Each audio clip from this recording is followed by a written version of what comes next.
विश्वामित्र जी ने कहा कि अब हमें यहीं रुक जाना चाहिए और जनक जी तक खबर पहुंचानी चाहिए। जनक जी तक खबर ये पहुंचानी चाहिए कि विश्वामित्र जी आ चुके हैं। अब देखो, विश्वामित्र जी के पास तो निमंत्रण था कि नहीं? विश्वामित्र जी के पास निमंत्रण पहुंचा था। हमारे घर पे किसी के यहां से निमंत्रण आए तो हम निमंत्रण में जाएंगे, लेकिन क्या हम उसके घर के बिल्कुल गेट पे जाके रुक जाएंगे कि जब सामने वाला आके हमको रिसीव करेगा, अंदर से लेके जाएगा, तब हम जाएंगे? नहीं ना। हमको कोई निमंत्रण जब देता है तो हम सीधे उसके घर के अंदर ही जाते हैं, फिर वहां उससे मिलते हैं। तो विश्वामित्र जी भी चाहते तो सीधे नगर के भीतर प्रवेश करते, क्योंकि उनके पास निमंत्रण था। विश्वामित्र जी के पास तो निमंत्रण था, पर राम और लक्ष्मण जी के पास निमंत्रण नहीं था। इसलिए गुरुदेव रुके हैं कि जनक जी को आने दो। जब जनक जी कहेंगे कि राम लक्ष्मण को भी लेके चलिएगा, तब सम्मान के साथ इन्हें लेकर के हम भीतर जाएंगे। तो विश्वामित्र जी बगीचे में विश्राम करने लगे। तो उस समय राम और लक्ष्मण जी गुरुदेव की आज्ञा पाकर के बगीचे का भ्रमण करने के लिए, बगीचा घूमने के लिए चले गए। अब जब राम लक्ष्मण जी बगीचा घूमने के लिए गए, इतने में जनक जी के पास खबर पहुंचाई गई। खबर क्या पहुंचाई गई? खबर यह पहुंचाई गई, विश्वामित्र महामुनि आए। विश्वामित्र महामुनि आए, समाचार मिथिला पति पाए। समाचार मिथिला पति पाए। विश्वामित्र महामुनि आए। विश्वामित्र महामुनि आए, समाचार मिथिला पति पाए। समाचार मिथिला पति पाए। समाचार मिथिला पति पाए। समाचार मिथिला पति आए। तो विश्वामित्र महामुनि आए, समाचार मिथिलापति पाए। समाचार किसने पाया है? मिथिलापति जनक राज जी ने। क्या कि विश्वामित्र जी जो हैं वो आ चुके हैं, नगर के बाहर एक बगीचे में रुके हैं। विश्वामित्र जी को जब राजा जनक जी को जब यह बात पता चली, तो उस समय गोस्वामी तुलसीदास जी लिख रहे हैं कि संग सचिव सुचि भूरि भट भूसुर बर गुर ज्ञाति चले मिलन मुनि नायक ही मुदित राउ एहि भांति। जनक जी देखिए कितने बड़े राजा हैं, चाहते तो अपने मंत्री को भेज देते, सतानंद जी जो उनके कुल गुरु हैं उनको भेज देते कि जाओ ले आओ, आ गए हैं। पर जनक जी इतने बड़े राजा और विनम्रता इतनी, नम्रता इतनी कि जैसे ही पता चला कि गुरुदेव आ चुके हैं, प्रसन्नता के साथ भागे भागे दौड़े दौड़े अपने मंत्रियों को लेकर के, गुरुदेव सतानंद को लेकर के श्री जनक राज जी विश्वामित्र जी को लेने के लिए पधारे। अब जैसे ही जनक जी पहुंचे, तो जनक जी के पहुंचते ही जनक जी ने गुरुदेव को प्रणाम किया है। कीन प्रणाम चरण धरि माथा दीन असीस मुदित मुनिनाथा। चरणों में माथा रख करके प्रणाम किया है। गुरुदेव ने खूब खूब प्रसन्न होकर के आशीर्वाद दिया है। और इतने में जनक जी निवेदन कर रहे थे कि गुरुदेव अब नगर के भीतर चलने की कृपा करें। अब जैसे ही निवेदन किया उसी समय वहां पर पधारे हैं। कौन पधारे हैं? राम और लक्ष्मण। उसी समय वहां पर राम और लक्ष्मण जी पधारे हैं। और गोस्वामी तुलसीदास जी महाराज लिख रहे हैं, ते ही अवसर आए दो भाई, ते ही अवसर आए दो भाई, गए रहे देखन फुलवाई, गए रहे देखन फुलवाई।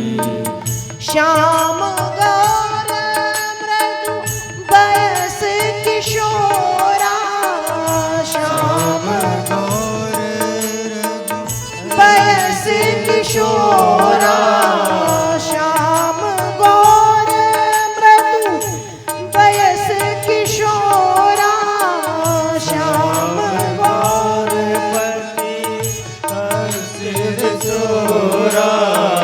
लोचन सुखद विश्व चित छोरा, लोचन सुमन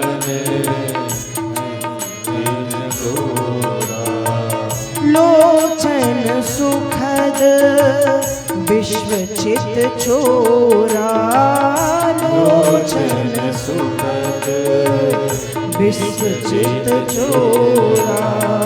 मूर्ति मधुर मनोहर देखी, मूरत मधुर मनोहर देखी, भयउ विदेह विदेह विषेकी, भयउ विदेह विदेह विषेकी, भयउ विदेह विदेह विषेकी, भयउ विदेह विदेह विषेकी। जनक जी ने गुरु जी को प्रणाम किया। प्रणाम करके गुरु जी के चरणों में निवेदन किया है कि हे गुरुदेव, हे मुनिराज, कृपा करके अब नगर के भीतर चलने की आज्ञा दें और चले। ऐसा कह ही रहे थे कि उसी समय राम और लक्ष्मण जी वहां पर पधारे हैं। ते ही अवसर आए दो भाई, राम और लक्ष्मण दोनों पधारे हैं। जो कहां गए थे? गए रहे देखन फुलबाई, जो बाग बगीचे को देखने के लिए गए हुए थे। दोनों कैसे हैं? कहा श्याम गौर मृदु बयस किशोरा। श्याम, एक का रंग सांवरा है, एक का रंग कैसा है? गौर, एक बिल्कुल गोरा, एक सांवरा और एक गोरा। श्याम गौर मृदु बयस किशोरा, किशोर अवस्था है। मुखमंडल पे तेज है, कटीले कटीले नेत्र हैं। खूब सुंदर से दो राजकुमार जनक जी ने देखे हैं कि श्याम गौर मृदु बयस किशोरा, और देखने में कैसे? लोचन सुखद विश्व चित चोरा। जिनको देखते ही जनक जी के नेत्रों को शांति मिली है, ठंडक मिली है। जैसे कहते हैं ना, चंद्रमा चकोर पक्षी जब चंद्रमा को देखता है तो उसको शीतलता मिलती है, ठंडक मिलती है। और कोई भी गर्मियों के दिनों में रात्रि में हम भी जब अपने छत पे या अपने आंगन में आसमान के नीचे रहते हैं, चंद्रमा बड़ा सा निकला है, तो चंद्रमा को देख के सभी को शीतलता मिलती है। चंद्रमा शीतलता देता है, ठंडक देता है, वैसे ही जनक जी ने आज जब राम और लक्ष्मण को देखा है तो जनक जी को नेत्रों में ठंडक मिली है। लोचन सुखद, नेत्रों को सुख देने वाली, विश्व चित चोरा, सुंदरता ऐसी है कि विश्व के मन को मोह ले, विश्व के मन को मोहित कर ले, ऐसे हैं राम जी और लक्ष्मण जी। जनक राज जी ने जब देखा तो गोस्वामी जी लिख रहे हैं कि मूर्ति मधुर मनोहर देखी, भयउ विदेह विदेह विशेखी। जब राम जी की मनोहर मूर्ति को देखा, लक्ष्मण जी की सुंदरता को देखा, तो भयउ विदेह विदेह विशेखी। जनक राज जी का वैसे ही नाम है विदेह राज। विदेह मतलब जिसे अपनी देह का भी सुध नहीं है, लेकिन आज जैसे ही राम और लक्ष्मण की सुंदरता को देखा है तो जनक जी थोड़ी देर के लिए बस देखते रह गए, स्तब्ध रह गए, भूल गए कि कहां खड़ा हूं, किसके सामने खड़ा हूं। जानते भी नहीं कि ये कौन है, पर सुंदरता ऐसी कि बस एकटक देखते जा रहे हैं, देखते जा रहे हैं। राम लक्ष्मण जी की सुंदरता देखी है और फिर थोड़ा सा जब होश आया तो जनक जी गुरुदेव से पूछते हैं कि हे भगवान, ये दो बालक जो हैं, कहु नाथ सुंदर दो बालक, मुनि कुल तिलक की नृप कुल पालक। ये दोनों बालक कौन हैं? ये किसी ऋषि कुल की शोभा है या फिर किसी राजा के राज्य की शोभा है? मुनि कुल की शोभा तो ये वस्त्रों से लग नहीं रहे, क्योंकि उनके वस्त्र जो हैं वो राजाओं जैसे हैं, राज परिवेश है। तो भगवान ये कौन है? क्योंकि इनकी शिष्टता, इनकी शालीनता, इनका अनुशासन कह रहा है कि किसी मुनि कुल के हैं, लेकिन इनके वस्त्र बता रहे हैं कि ये किसी राजा के बेटे हैं। तो भगवान बताने की कृपा करें कि ये दोनों हैं कौन, कहां से आए हैं, कैसे हैं। उस समय जब विश्वामित्र जी से पूछा, और तो और जनक जी ने क्या पूछ लिया कि ब्रह्म जो निगम नेति कही गावा, उभय वेश धरी की सोई आवा। मुनि कुल के हैं, राजकुल के हैं, या फिर जिस ब्रह्म का वर्णन वेद और शास्त्रों में किया जाता है, जिस ब्रह्म का वर्णन शारद शेष महेश विधि आगम निगम पुराण नेति नेति कही जासु गुण करहि निरंतर गान। जिस ब्रह्म के स्वरूप का वर्णन वेद और शास्त्र पुराणों में किया जाता है, क्या ये वही ब्रह्म दो रूपों में, वही निराकार साकार होकर के मेरे सामने खड़े हैं? क्या ये ब्रह्म है?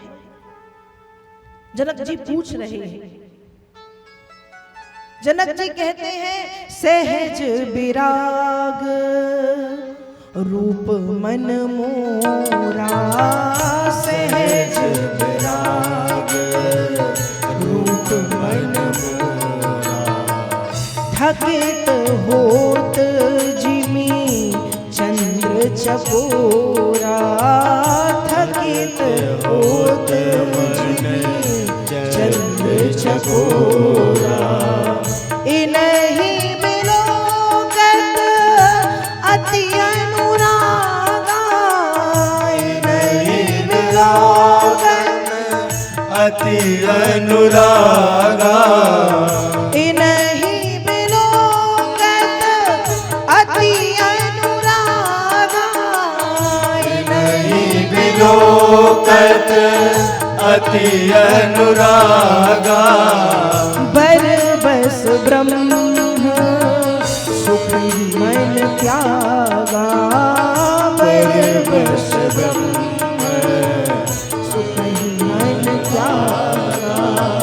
श्री राम जय राम जय जय राम, श्री राम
मुनि कुल की शोभा है, राजकुल की शोभा है, या फिर जिन ब्रह्म का वर्णन वेद शास्त्रों में पुराणों में किया जाता है, क्या ये वही ब्रह्म साकार होकर के मेरे सामने खड़े हैं? क्योंकि भगवान इनके रूप को, इनके स्वरूप को, इनके सौंदर्य को देख करके सहज विराग रूप मन मोरा। मेरा मन तो सहज बैरागी है, मेरा मन जल्दी किसी की ओर आकर्षित नहीं होता। मेरा मन ऐसा नहीं है कि कोई सुंदरता देखे और उसके ऊपर आकर्षित हो जाए।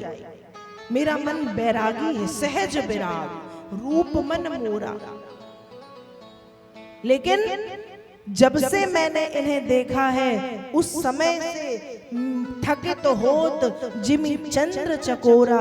जैसे चकोर पक्षी चंद्रमा को देखते देखते भी थकता नहीं है, वैसे ही इनको मैं देखे जा रहा हूं, देखे जा रहा हूं, देखे जा रहा हूं, देखे जा रहा हूं, और इनको देखते देखते मेरा जो बैरागी मन है, मेरा बैरागी मन डोल गया।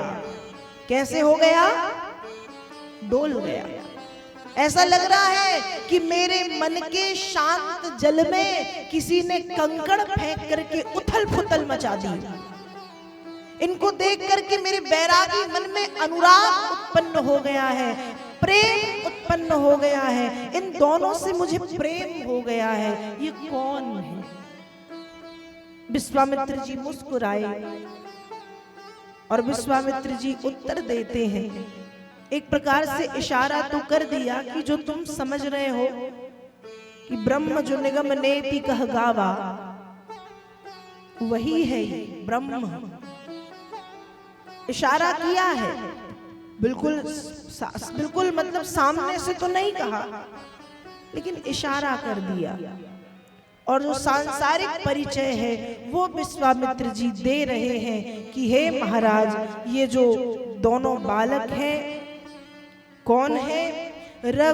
रघुकुल मणि दशरथ के जाए, रघुकुल मणि दशरथ के जाए, मम हित लागी नरेश पठाए, मम हित लागी नरेश पठाए। रघुकुल मणि दशरथ के जाए, रघुकुल मणि दशरथ के जाए, रघुकुल मणि दशरथ के जाए, रघुकुल मणि दशरथ के जाए, मम हित लागी नरेश पठाए, मम हित लागी नरेश पठाए, मम हित लागी नरेश पठाए, मन हित लागी पठाए। हे महाराज जनक, ये जो दो राजकुमार हैं, चक्रवर्ती सम्राट अयोध्या नरेश राजा दशरथ के पुत्र, रघुकुल मणि राजा दशरथ के पुत्र हैं। एक का नाम है राम और दूसरे का नाम है लक्ष्मण। मम हित लागी नरेश पठाए, मेरे हित के लिए राजा दशरथ ने इन दोनों को मेरे साथ भेजा था। और जब मैं यहां आ रहा था तो मैंने सोचा कि इन्हें भी ले चलो। जनक जी ने कहा, महाराज ये बहुत अच्छा किया, इनके आते ही हमारे नगर की शोभा अनंत गुना बढ़ गई है। प्रभु ये बहुत अच्छा किया जो आप इन दोनों बालकों को अपने साथ में ले आए हैं। अब जनक जी ने निवेदन किया है कि आप चलें। विश्वामित्र जी के साथ राम लक्ष्मण जनक जी के निवेदन पर आगे बढ़े हैं। गोस्वामी जी लिख रहे हैं, सुंदर सदन सुखद सब काला, तहां बासले दीन भुआला। जनक जी ने एक ऐसे महल में, एक ऐसे भवन में राम लक्ष्मण जी को रोका है, जो कैसा महल है, सुंदर है, सुख देने वाला है, और सुंदर सदन सुखद सब काला, सभी काल में, मतलब गर्मी है तो एसी वाला है, और ठंड है तो हीटर वाला है, सब काला। गर्मी में पहुंच जाओ तो ठंडक मिलेगी, ठंड में पहुंच जाओ तो हीटर चलेगा, गर्मी मिलेगी। ऐसा वो भवन है जहां पर जनक जी ने विश्वामित्र जी के साथ दोनों राजकुमारों को रोका है।